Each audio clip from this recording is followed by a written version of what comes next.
لیکن امیر المؤمنین، عتبہ نے کہا، مجاشے کو میں فاتح فرات سمجھتا ہوں۔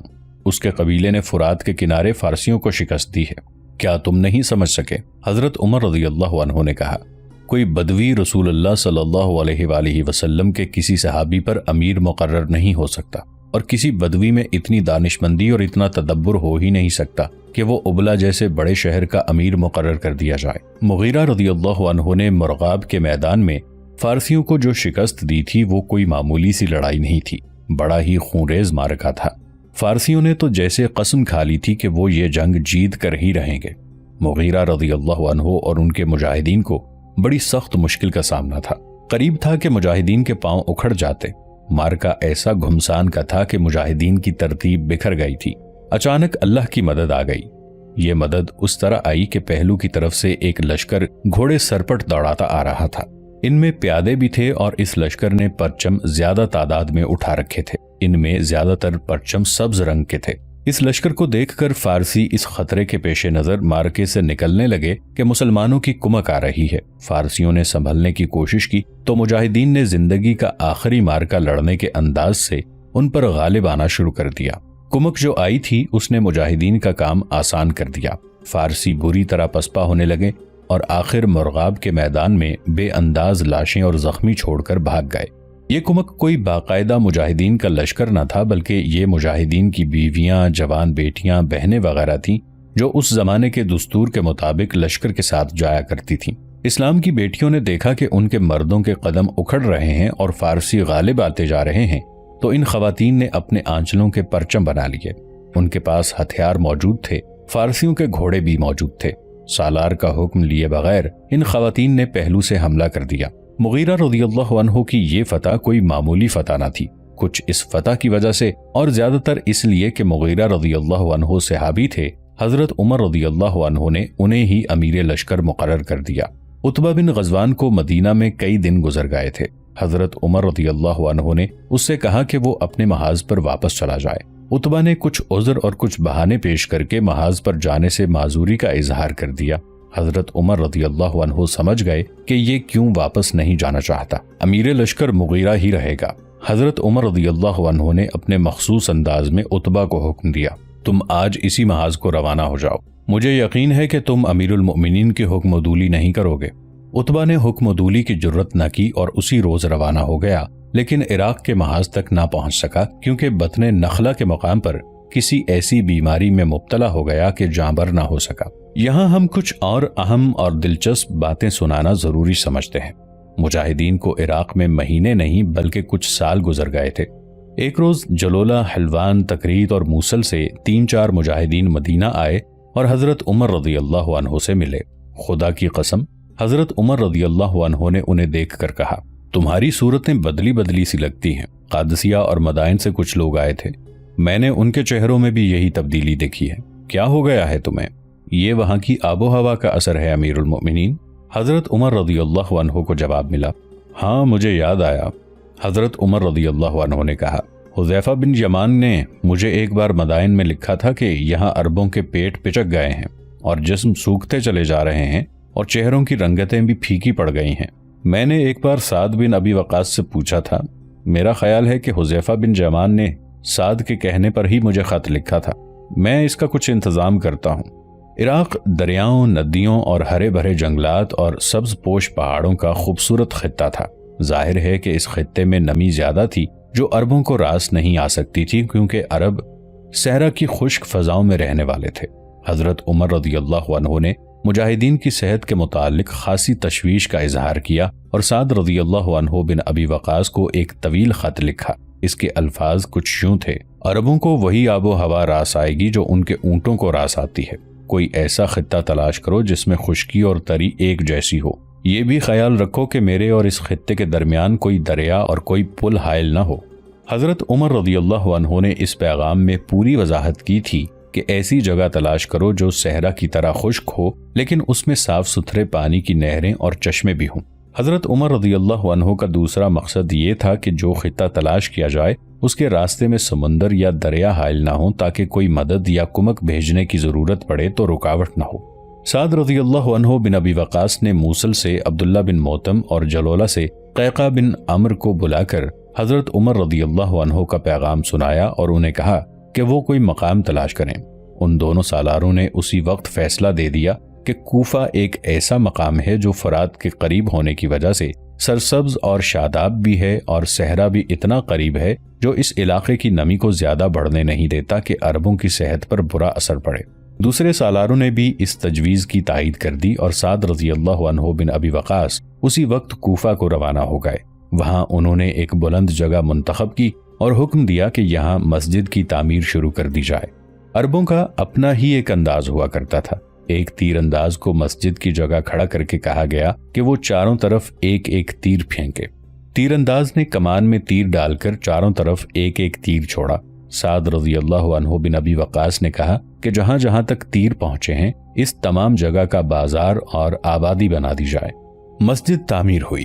اس کے چھت کے نیچے جو ستون رکھے گئے وہ کسرا کے محل سے لائے گئے تھے، اور مسجد کی تعمیر ایک فارسی معمار نے کی تھی۔ یہ معمار اس خاندان سے تعلق رکھتا تھا جس خاندان نے کسرا کے محل تعمیر کیے تھے۔ اس معمار نے مسجد کے قریب ایک بڑا ہی خوبصورت مکان تعمیر کیا جس میں بیت المال کی تعمیر بھی شامل تھی۔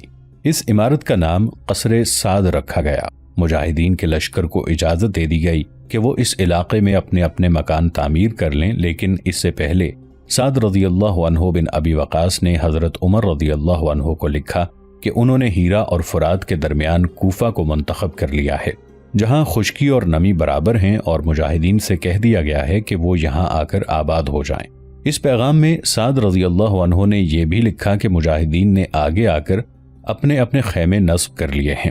حضرت عمر رضی اللہ عنہ نے اس پیغام کا جواب یہ دیا کہ لشکر کا مرکز اتنا مضبوط ہونا چاہیے کہ لشکر کی حفاظت کر سکے۔ اس کے لیے بہتر یہ ہے کہ خیموں کی بجائے بانسوں کے مکان بنائے جائیں۔ حضرت عمر رضی اللہ عنہ کا مقصد دراصل یہ تھا کہ عرب کے لوگ بلند و بالا اور خوبصورت مکانوں میں رہنے لگے تو ان کے دماغ اسی طرح خراب ہو جائیں گے جس طرح دولت خراب کیا کرتی ہے۔ وقت گزرتا چلا گیا۔ اس علاقے میں بانس کی کمی نہیں تھی۔ مجاہدین نے اس علاقے کے کاریگروں کی خدمات حاصل کر کے بانسوں کے مکان بنا لیے۔ یہ سب مکان ایک دوسرے سے ملے ہوئے تھے۔ کسی بھی تاریخ میں یہ واضح نہیں کہ وجہ کیا ہوئی، یا عربی لوگ اس قسم کے مکانوں میں رہنے کے عادی نہیں تھے اور کسی سے کوئی بے احتیاطی ہو گئی ہو۔ ہوا یہ کہ اچانک ایک مکان میں آگ بھڑک اٹھی اور دیکھتے ہی دیکھتے بانسوں کی یہ بستی جل کر راکھ ہو گئی۔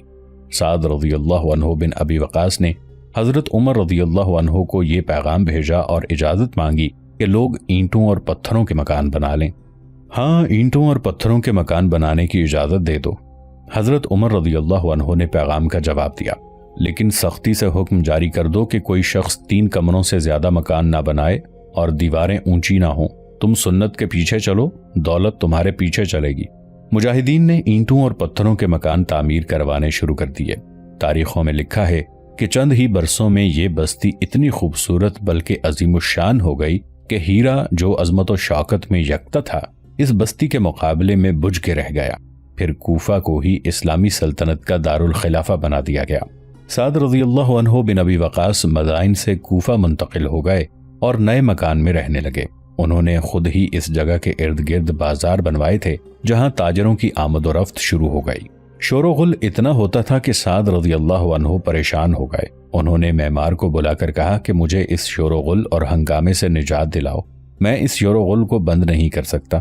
اس شور و غل کے لیے میرے گھر کے دروازے بند کر دو۔ معمار نے اس مکان میں کچھ ایسے اضافے کیے کہ یہ چھوٹا سا ایک محل بن گیا۔ اس کے آگے معمار نے ایک مضبوط اور نہایت خوبصورت دروازہ لگا دیا جو بند ہوتا تھا تو ذرا سا بھی شور و غل اس کے اندر نہیں آتا تھا۔ ایک بار وہاں سے کوئی شخص مدینہ آیا اور امیر المؤمنین سے ملا۔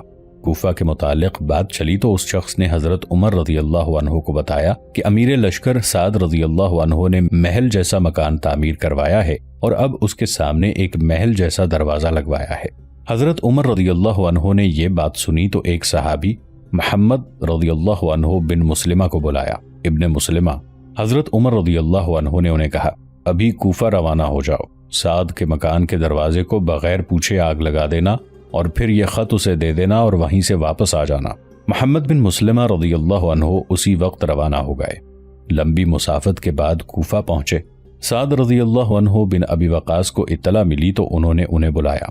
وہ سعد رضی اللہ عنہ کے گھر گئے لیکن اس کے اندر جانے سے انکار کر دیا۔ سعد رضی اللہ عنہ باہر آئے اور انہوں نے کہا کہ وہ اندر چل کے پہلے کھانا کھا لیں۔ محمد بن مسلمہ رضی اللہ عنہ نے انکار کر دیا اور دروازے پر تیل پھینک کر آگ لگا دی۔ سعد رضی اللہ عنہ بن ابی وقاص اس خیال سے چپ رہے کہ یہ کوئی حکم ہے جس کی تعمیل ہو رہی ہے۔ ابن مسلمہ رضی اللہ عنہ نے حضرت عمر رضی اللہ عنہ کا خط سعد رضی اللہ عنہ کو دیا۔ انہوں نے خط پڑھا۔ حضرت عمر رضی اللہ عنہ نے لکھا تھا، مجھے اطلاع ملی ہے کہ تم نے اپنے لیے محل تعمیر کروایا ہے اور اسے ایک خوبصورت قلعے کی شکل دے دی ہے اور تم نے اس کا نام قصر سعد رکھا ہے۔ میں سمجھ سکتا ہوں کہ تمہارے دروازے پر ان لوگوں کے لیے رکاوٹ پیدا ہو گئی ہے جو تم تک پہنچنا چاہتے ہیں۔ یہ تمہارا محل نہیں، یہ تمہاری اور امت کی ہلاکت کا محل ہے۔ اس میں تم نے بیت المال تعمیر کروا کے اسے اپنے محل کا ایک حصہ بنا ڈالا ہے۔ بیت المال پر باقاعدہ پہرا کھڑا کیا جاتا ہے۔ اس پہرے کی وجہ سے تمہارے محل میں بھی کوئی داخل نہیں ہو سکتا۔ بیت المال کو فوراً وہاں سے ہٹا دو تاکہ جو کوئی تم تک پہنچنا چاہے اس کے لیے پہرے کی وجہ سے روک ٹوک نہ ہو۔ اپنے اور لوگوں کے درمیان کوئی رکاوٹ نہ رکھو۔ دروازہ جل رہا تھا۔ سعد رضی اللہ عنہ بن ابی وقاص نے حضرت عمر رضی اللہ عنہ کا حکم نامہ پڑھ کر محمد بن مسلمہ رضی اللہ عنہ کو بتایا کہ انہوں نے یہ دروازہ کیوں لگوایا تھا۔ انہوں نے کہا کہ میں اس ملک کا امیر ہوں اور امیر لشکر بھی ہوں۔ مجھے اطمینان اور سکون چاہیے کہ میں صحیح فیصلے کر سکوں اور لوگوں کی بھلائی کے لیے سوچ سکوں۔ محمد بن مسلمہ رضی اللہ عنہ مدینہ واپس آئے اور حضرت عمر رضی اللہ عنہ کو بتایا کہ وہ حکم کی تعمیل کرائے ہیں۔ اس کے ساتھ ہی انہوں نے حضرت عمر رضی اللہ عنہ کو بتایا کہ سعد رضی اللہ عنہ بن ابی وقاص نے کیا عذر پیش کیا ہے اور اس قسم کا دروازہ لگانے کی وجہ کیا تھی۔ حضرت عمر رضی اللہ عنہ کی عظمت ملاحظہ ہو۔ انہوں نے یہ نہیں کہا کہ انہوں نے جو حکم دیا تھا وہ بالکل صحیح تھا۔ انہوں نے محمد بن مسلمہ رضی اللہ عنہ سے کہا کہ انہیں یہ عذر قبول کر لینا چاہیے تھا۔ اندھا دھند حاکم کے حکم کی تعمیل نہیں کرنی چاہیے۔ حضرت عمر رضی اللہ عنہ نے کہا، اگر تم نے اپنی آنکھوں سے کوئی اور صورتحال دیکھی تھی اور اس کی صحیح وجہ تمہیں معلوم ہو گئی تھی تو تم میں اتنی سوجھ اور اتنی جرت ہونی چاہیے تھی کہ میرے حکم کی تعمیل نہ کرتے۔